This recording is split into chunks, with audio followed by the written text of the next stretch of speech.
Before we begin, I want to give you a major spoiler warning for Resident Evil Requiem. The game has only been out for about a week at the time I'm making this video, and I don't want to ruin the experience for anyone who hasn't played it yet. So if you're trying to avoid spoilers, this is your chance to click away. With that all out the way, let's talk about the topic of today's video. By the time Leon arrives at the Ark, he discovers the location where Zeno is holding Grace. As Leon moves in, he is suddenly ambushed by rogue BSA agents. After taking them out, he comes into contact with the commander, someone who bears a very shocking resemblance to Hunk. Some may say that he is a clone, others are saying this is actually Hunk himself. And there are a few clues to indicate this. Not only does this character look very similar, but he's also voiced by the same actor who voiced Hunk in Resident Evil 2 Remake. On top of that, he even uses the exact same neckbreaker animation scene in Resident Evil 4 Remake. At this point, it really starts to feel like more than just a coincidence. It seems pretty clear that Capcom intentionally brought this character back in some form.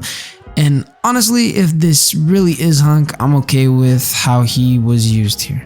But at the same time, his appearance feels a bit forced. This might be an unpopular opinion, but I've never really understood the massive hype around Hunk throughout the series.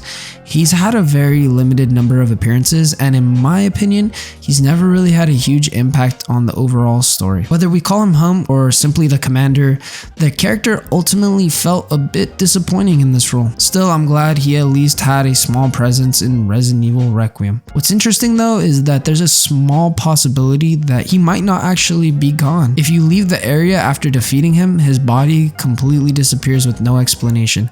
That raises the possibility that he escaped off screen. Even more suspicious are the black marks and strains on his body, very similar to the ones Leon has, suggesting that he may also be infected with the T-virus. With all these clues and implications, it really does seem like this character is meant to be Hunk, but it raises an important question.